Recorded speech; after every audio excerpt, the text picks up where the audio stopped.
All right, well, welcome again to the Shawnee neighborhood, to Councilwoman Donna Purvis's district. We're great to be with you on this beautiful afternoon.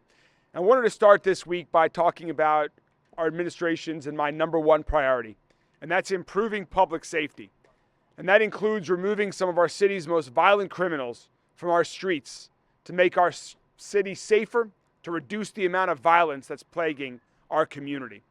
And I'm extremely proud to announce just a few weeks ago that LMPD, along with federal officials from the ATF, arrested and charged 13 people associated with the Victory Park gang for a variety of felony gun and trafficking charges.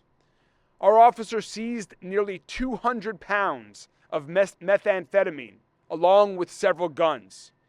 These 13 people, along with the rest of the Victory Park gang, have spent years terrorizing residents of our community. And now, these individuals are off the street, facing serious federal charges that will hopefully keep them off of our streets for many years. This investigation took more than a year and culminated in the successful takedown of these 13 criminals that were terrorizing residents in our neighborhoods. And I'm proud of the law enforcement officers and the prosecutors who helped make it happen. Year to date, over 30 gang-affiliated individuals have been arrested or indicted in Louisville. This is important progress. Important progress as LMPD, myself, and everyone at Louisville Metro government continues to make our city safer. We are going to keep going, to keep making progress, to do everything we can to improve public safety and reduce gun violence and break up gangs that are plaguing our city. Another area of public safety does not involve gun violence, but involves roads and transportation and keeping our city moving safely in so many other ways. And that's what we're here about today. I'm here to thank our public works team that worked hard over this historic winter season with historic amounts of snowfall as they worked to keep our to keep our roads safe and clear of snow during these historic winter events. This public works team also handles the job of paving our streets. And each year they pave about 250 lane miles of roads across our city. And of course, in addition to paving roads, we fill potholes. And this time of year, particularly after historic winter snowstorms, there are a lot of potholes to fill. Last year alone, our public works team filled about 30,000 potholes. And we know that this year, there are going to be even more to fill because of how much snow we had, because of the extreme cold temperatures, because of the amount of plowing of our streets that we did. So with a beautiful day like this, with temperatures beginning to warm, it is time for the 2025 Pothole Blitz that we are launching today. We've been working already for a few weeks, and now we are out in full force with our pothole team. They've already filled several thousand potholes already, but we know we have many more to go. You will see my colleagues in public works around the entire city in their brightly colored yellow vests working on the streets all across our city. And I want to take a brief moment to thank many members of our public works team, starting with our director, Jennifer Commissar-Kern, Assistant Director of Road Operations, Mike Nolan, Barry Clyde, for their leadership during the snow season and now during this pothole season as we work to repair our roads. Right now, we have a total of 7 5-person teams spread out across our city that are working on filling potholes. That means every day there are 35 people out on the streets of Louisville working to fill these potholes every day, weather permitting. To help identify the potholes all across the city, we need our community's help. We have heard a lot of feedback. Yesterday, I worked with Metro 311 and spent some time answering calls. And of course, there were a lot of calls about potholes, not surprisingly. We have our own system for identifying trouble spots, but it is even better when the public helps. So there are 3 ways to reach us to report a pothole. First, you can do as I just mentioned. Call 311 and tell us where the potholes in your neighborhood, on your streets, on your way to work, the grocery store, the doctor are. Second, you can contact us on social media. Use this hashtag 502pothole and let us know where the potholes are. Or you can go to louisvilleky.gov and you can type in report a pothole and it'll bring you right to the form where you can let us know where they are. Any one of those ways helps us know where we can help fill a pothole and make a road safer and smoother. And again, we have thousands more to go, but we are going to keep going.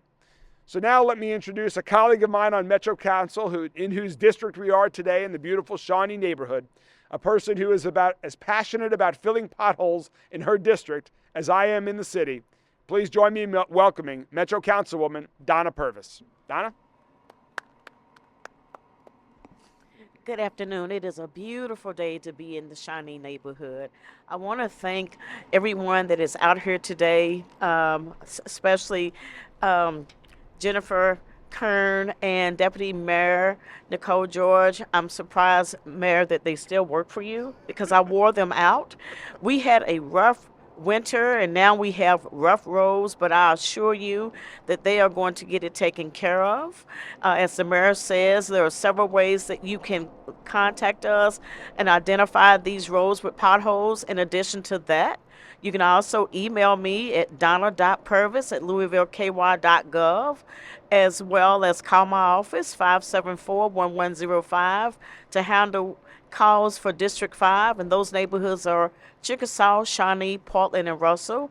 Again, we assure you that your potholes will be filled. We know it is bothersome to run into holes that you don't expect, but again, if you have witnessed any that you think we have overlooked, please let us know. Thank you for being patient. Thank you so much, Councilwoman. And I do want to note that the city of Louisville is responsible for most of the streets throughout our entire city. The interstates are the responsibility of the state, but otherwise, most of the other roads in our city are our responsibility, and so we want to get to that. Before we fill the pothole, I want to introduce a very special guest. Ron Bergen is a longtime Louisville resident who spent his career working on a road crew for the Kentucky Transportation Cabinet. And for years, Ron traveled across the state fixing potholes and doing road maintenance for the Kentucky Transportation Cabinet. Ron is retired now, but is joining us here today to share a few words about this important work that is being done and how hard these men and women on the Public Works pothole team are working every day. Ron, thanks for being here and joining us. Welcome. Thank you, Honorable Mayor. I'd like to thank Mayor Greenberg for inviting me along.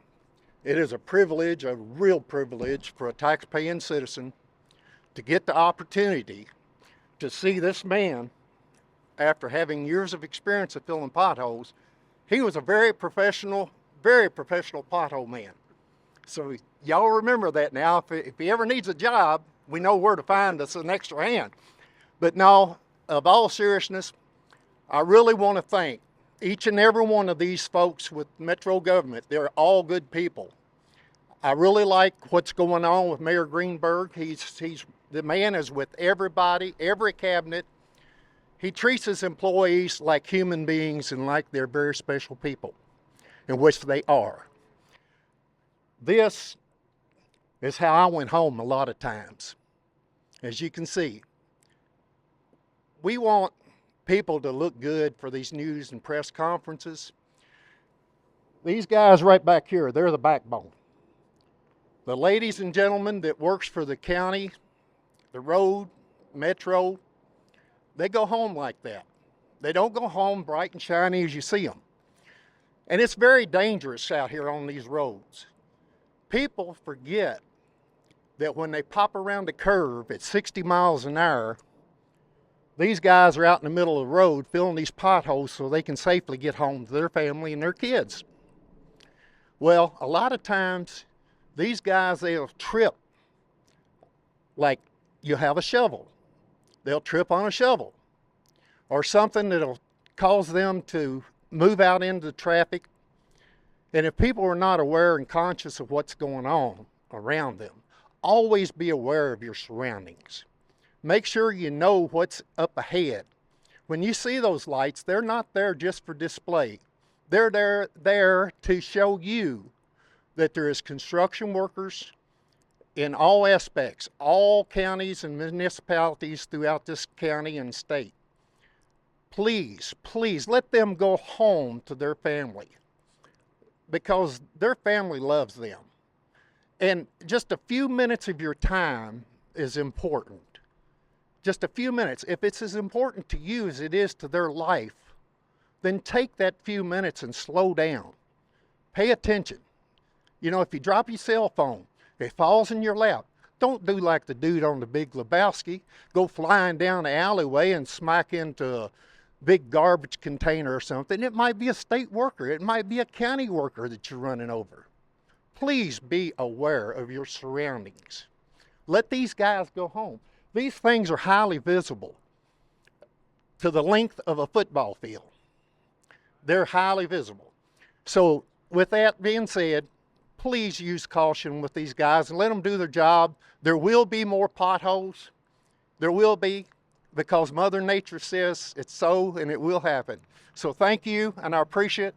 Mayor Greenberg, thank you so much. Thank you all very much. Thank you so much, Ron. Before we move the podium and begin to fill this pothole, let me open it up to members of the media for any questions you all have about potholes, public safety, or any other topics you'd like to talk about. Are you going to be addressing the Bezos Academy now? Oh, yes, I will answer. I will talk about that as well. So one other thing that I do want to notice, thank you for that reminder, is that one of our other priorities in Metro government that will help lead to public safety is a long-term investment in our kids, a long-term investment in our future. We recently launched Thrive by 5 Louisville, a new nonprofit organization dedicated to making early childhood a reality for all 3- and 4-year-olds across our city.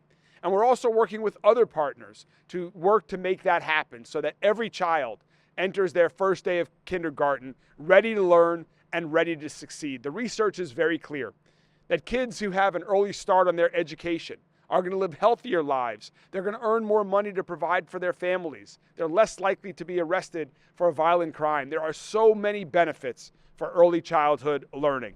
And so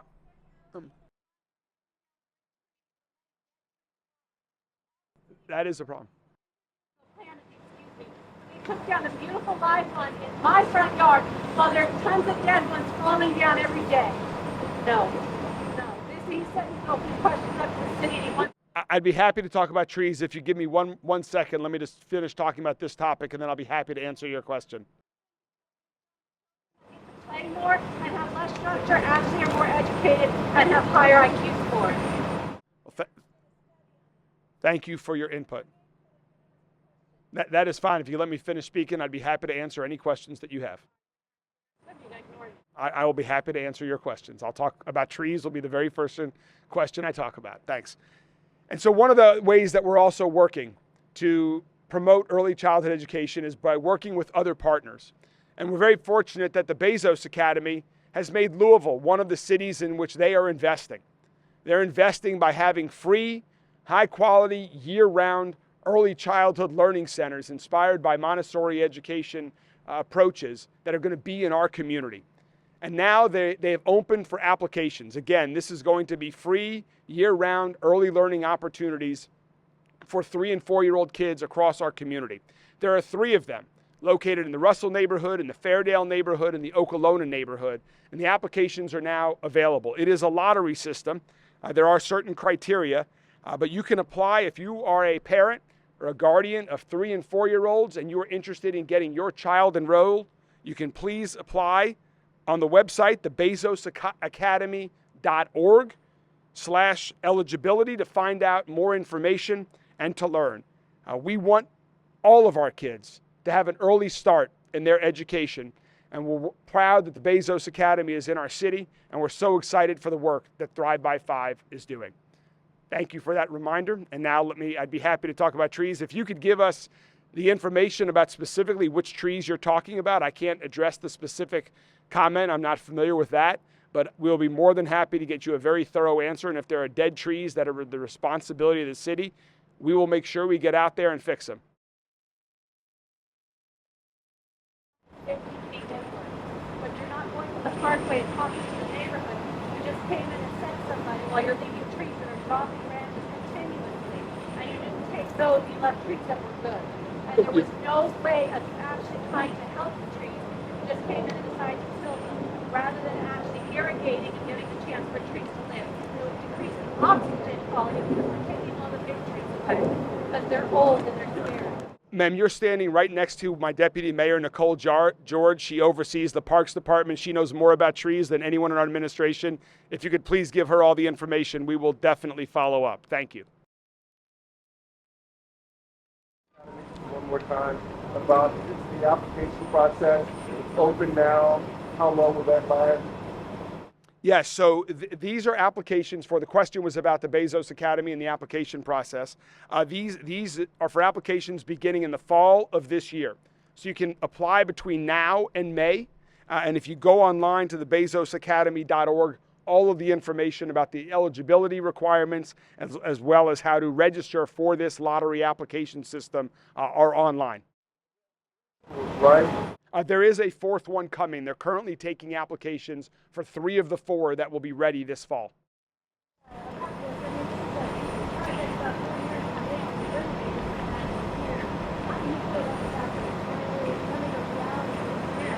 I'm thrilled. We've made great progress. I do want to give a shout out to Chris and Lisa Dissinger at LDG, who first created the introduction to the folks at the Bezos Academy in connection with some of their new housing developments that they were working on, so that families that are living in new affordable housing units have are in close proximity to high quality early learning opportunities. And then through a relationship that expanded with the previous head of Bezos Academy, Mike George, who was one of my Derby guests a few years ago, he got to see the city. He got to see the passion that we had for early childhood learning. And working in all of these relationships as they grew, so too to the learning opportunities for our kids. And that's what I'm most excited about. Roberto.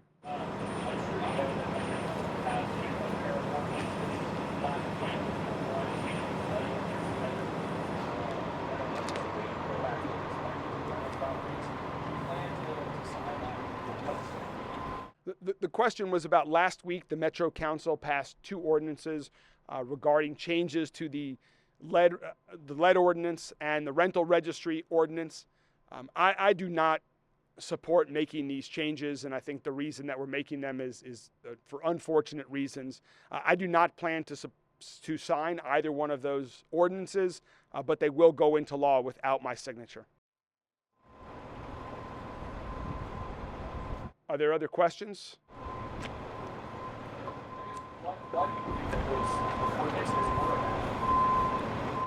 Well, I think that the 2 ordinances that we were speaking about were a bad ideas because I think they had a good purpose for 2 reasons. First, let me talk about the intentions of the lead ordinances and the rental registry, particularly the lead ordinance. I think we can all agree that there are a lot of old homes in Louisville, and a lot of those homes still have lead paint or other exposure to lead, which is not healthy to individuals, particularly kids. So the more that we can do to get lead out of our homes as renovations are being done, I think that is a positive step. And second, I do think state government has a lot of issues that the state should be focused on. And then here at the local level, there are a lot of things that we should be able to decide for ourselves. And our Metro Council recently spoke a year or 2 ago about these issues. I think that should continue to be what it is. They've now changed the approach that they're going to take. I understand that. But again, just like on the issues of gun violence, we have unique issues here in Louisville compared to other parts of the state. We have unique issues of gun violence, and I would love more tools to be able to implement here at the local level that were prevented by the state from doing right now. So I think this is an issue of local control. Well, I don't think there are the votes. I just think that this is the appropriate thing, all things considered, to not sign the legislation, but to let it go into effect. Thank you all very much. We're going to fill some potholes.